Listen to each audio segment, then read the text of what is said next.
one of the main years that I remember in my lifetime was 1939.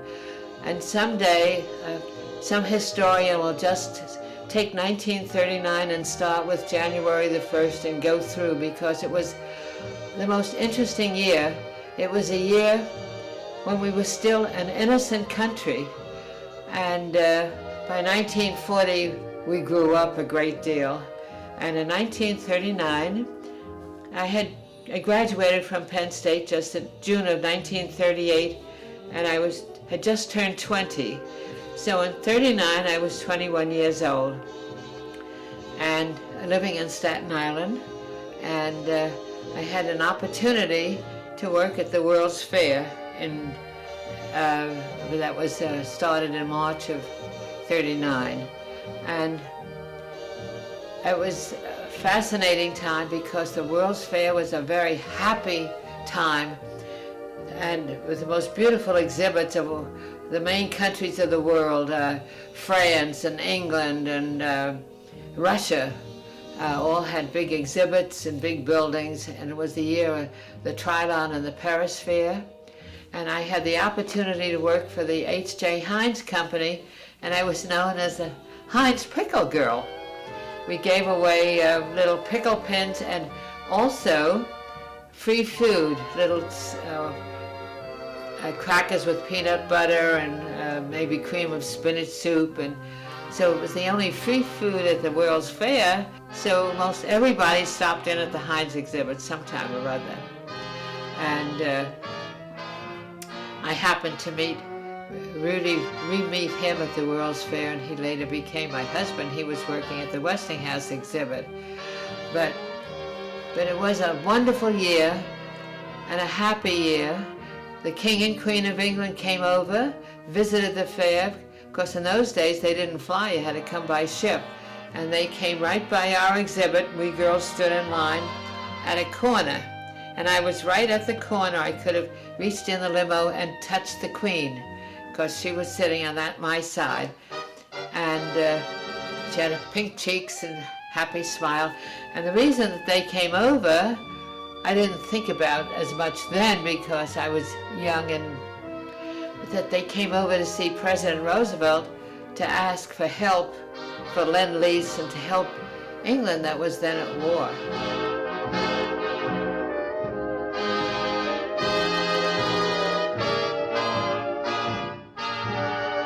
That sets the scene for 1940.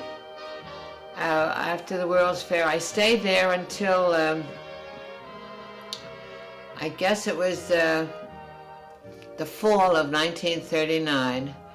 And by that time, Rudy and I had fallen in love, and he went back to Pittsburgh to work for Westinghouse at Pittsburgh, and I went started a job after the World's Fair. I worked at Madison Avenue. This is Manhattan, business center of New York City and heart of the city's life. Millions pour into the area every day to work and shop, to buy and sell. Oh, I'm ahead of myself. I worked at James McCreary Company. I had hoped to work on Madison Avenue. That was my field, advertising and journalism. But it was very hard for a woman to get a job in 1939 in advertising. So I was told at J. Walter Thompson, which was the big agency at the time, that there was no place for a woman in advertising, but I could join the stenographic pool. Pathé Pictorial, helpful as ever, hands out some hints to young ladies who fancy themselves as tomorrow's typists. Hints on how not to be a secretary. One thing the boss can't stand is a desk used as a dumping place for parcels or a dressing table for making yourself up. He's paying you to be a secretary, not an oomph girl. And after spending 4 years at Penn State, hoping to end up on Madison Avenue, I was disappointed. But they said, so I thought, well, maybe if I got some selling experience and bide my time, eventually I'd get into Madison Avenue. So I worked at James McCreary, which was a large department store across the street from the Empire State Building on the corner of 34th Street and 5th Avenue. And while I was there, I met a very young, another nice young girl, and she had never been to Staten Island. That's where I was living with my aunt and uncle. So I invited her to come over on the ferry boat, since she had never been on a ferry boat, to come to Staten Island and spend the night with me. My aunt and uncle had a maid at the time, and her name was Taya Jackal, and she was German and a wonderful cook. So that night when I came home with my friend, I just can't remember her first name, but her last name I think was Leibowitz.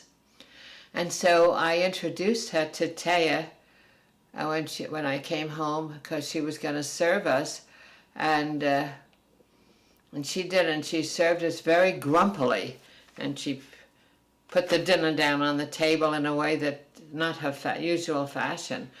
So we went to bed that night, and the next morning we went off to work. And then I came home that night alone, and I said to Taya, and later in the evening, Taya, didn't you feel well last night? What was the matter? I said, you didn't seem very happy or well. She said, I don't serve Jewish people.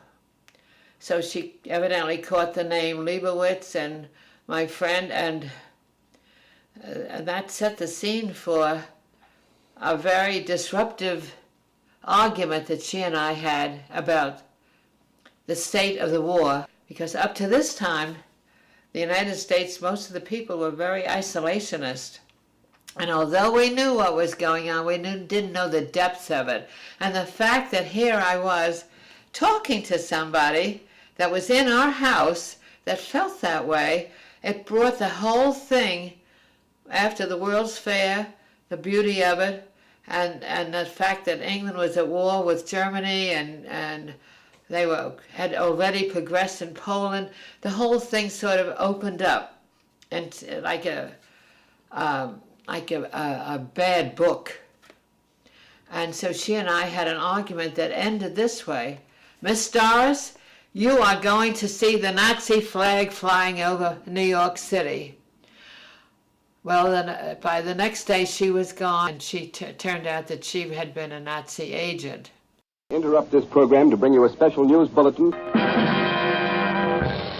I just learned a secret. It's a honey. It's a pip. But the enemy is listening, so I'll never let it slip. 'Cause when I learn a secret, boy, I zipper up my lip. You bet I got a secret. And I bet we find it out. The soldier's got a secret, but I bet we find it out. And with that, then came the FBI, and they had been evidently listening in on telephone conversations that she had been having. And they were very aware of the fact that she and her two friends were, in those days you would call them not spies, but agents, that because of the location of the house on the hill and the perfect view of the harbor of New York, she knew every ship that went by. And she was so intelligent. Whether she kept a log of it, that I don't know. And so that's the story of Taya Jackal, and how you could harbor an agent in your home and not know it.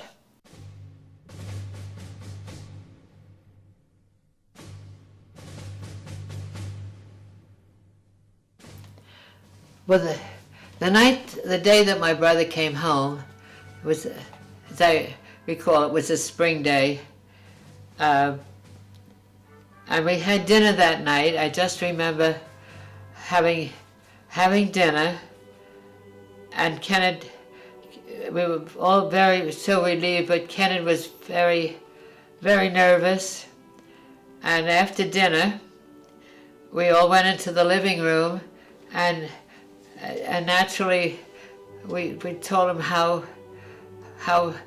blessed the family was, that he turned up as a prisoner of war, and then Uncle Chappie mentioned a few something or other that got Kenneth started, and then we and Rudy about.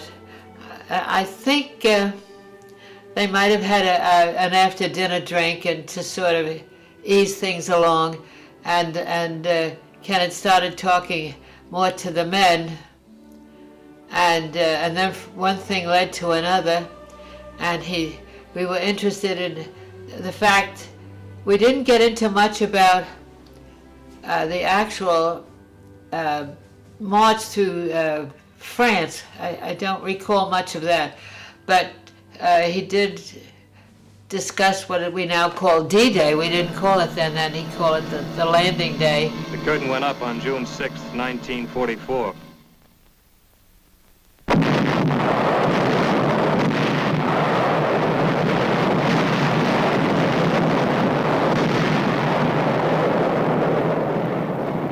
I never think of Omaha as a big town in Nebraska, not anymore.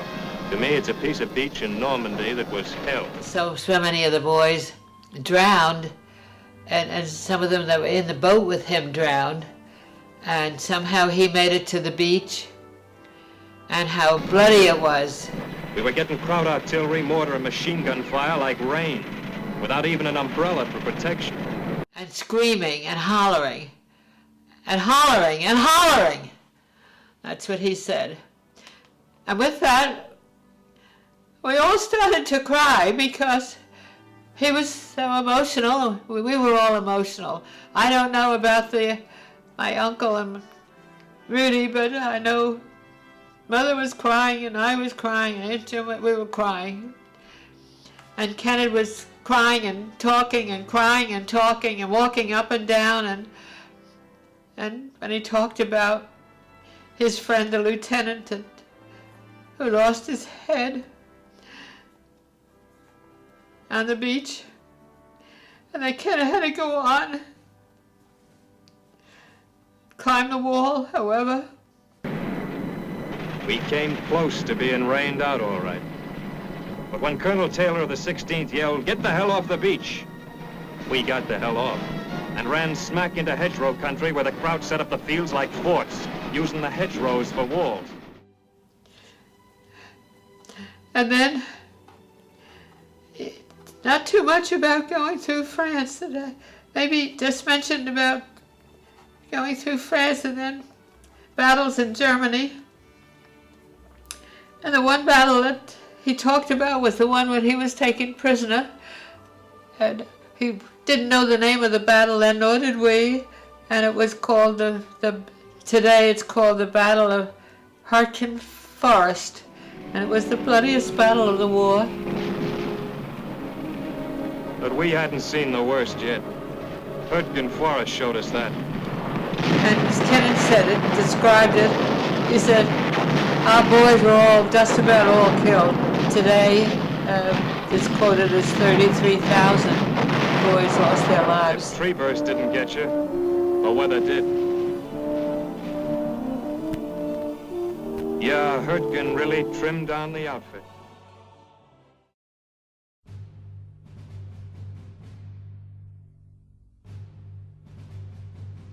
But he talked about that, about being taken prisoner of war, that he was in this muddy, bloody ditch. And it was, after the battle, it was quiet, moaning. And somebody kicked him, and he put up his hands, he looked up, and it was a German uniform. And he put up his hands and said, "Comrade." And the voice in English came out of this man that had a German uniform on. "It's okay, buddy. I should shoot you, but I'm going to take you prisoner." Whether he must have been one of the survivors or whether he was in on the cleanup operations, I don't know. And Kenneth sat there, and he took him behind the lines for some distance where he lived. So maybe he was in the cleanup or whatever. And it was a house with a barn, a farm. And he told Kenneth to stay in the barn. And when it got dark, his wife came out and gave Kenneth a hot meal. He told Kenneth that he had gone to school in the United States, and he mentioned whether it was the University of Ohio, and that by some act of God or whatever, there he saved Kenneth's life. So, and he did say, I don't want to, I don't want to be here, and you don't want to be here, but that's the way it is. And he said, the next morning, Kenneth slept in the barn, and the next morning he came and he said, well, buddy, I have to take you prisoner. And he took Kenneth to wherever the official place was, and then somehow Kenneth got in a boxcar there with other prisoners of war. The battle was the western part of Germany, so they must have gone completely, in the boxcar, he must have gone completely across Germany to get to Stalag 3C, which was on the Oder River, which is, I think, the boundary between Germany and Poland at that time. And the food at the prison camp was mostly potato skin soup and rutabaga. He said they survived a lot on Red Cross packages and here and there.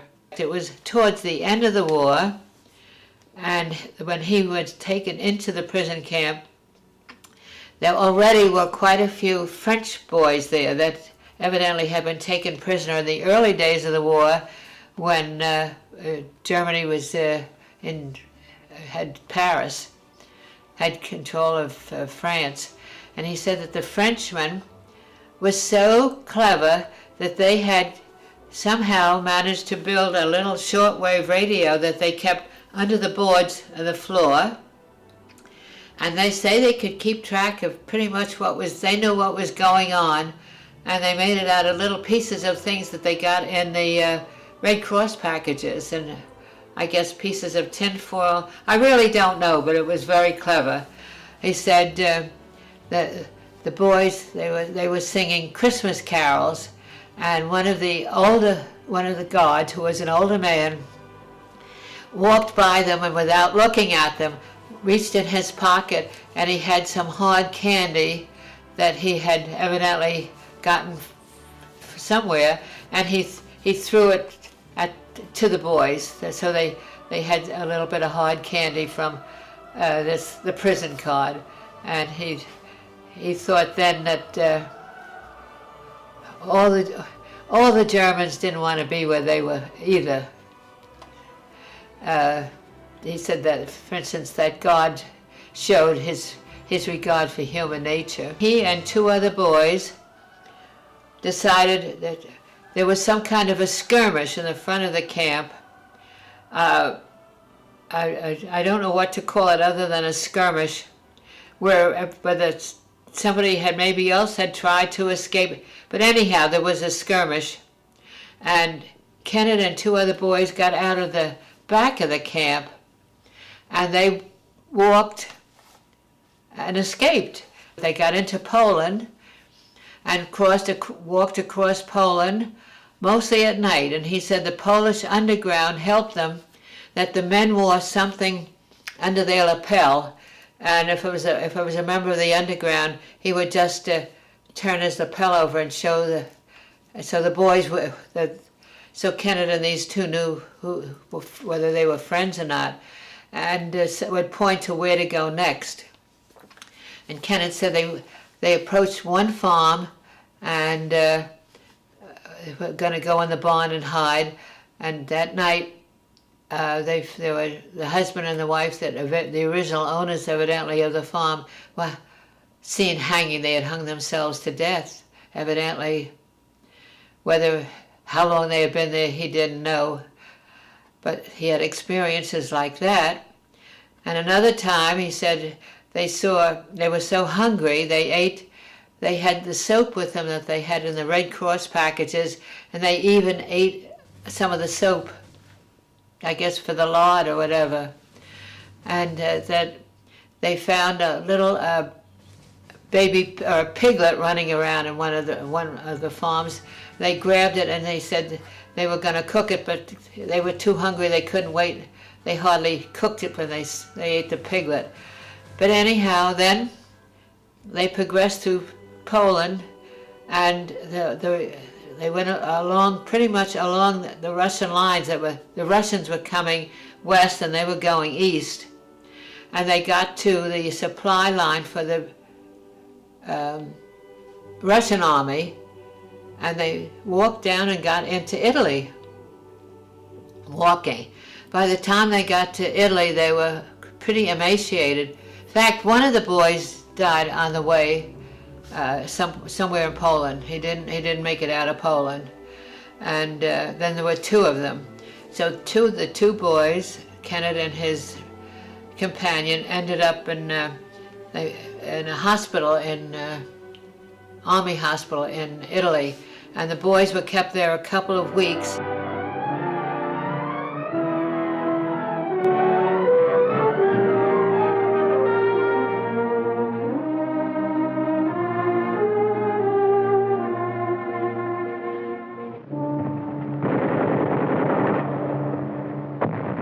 Summer 1945, and the war was 1 million men old.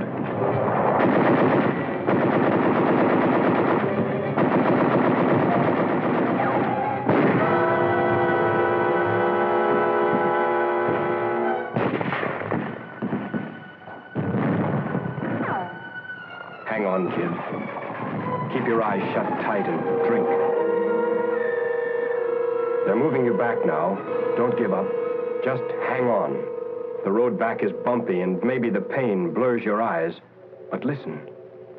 The sound of battle grows dim. And now one question cuts clearly through the haze. Which man will you be? The one who gets hurt and dies? Or the one who gets hurt and lives? When the dizziness stopped, when the fog cleared, an army nurse was at your side. A woman who meant safety and comfort and home to thousands of men before you. And those two boys were then flown across the ocean to Miami. Now in those days, nobody flew except officers, so I guess because they were prisoners of war, they were flown back to the States and then put on a train to go to Washington, D.C. to be debriefed, to tell their story. But on the way between Miami and Washington, someplace in Georgia, the one boy either fell off the train or jumped off the train, I don't know. And I can't say for sure, but he was killed.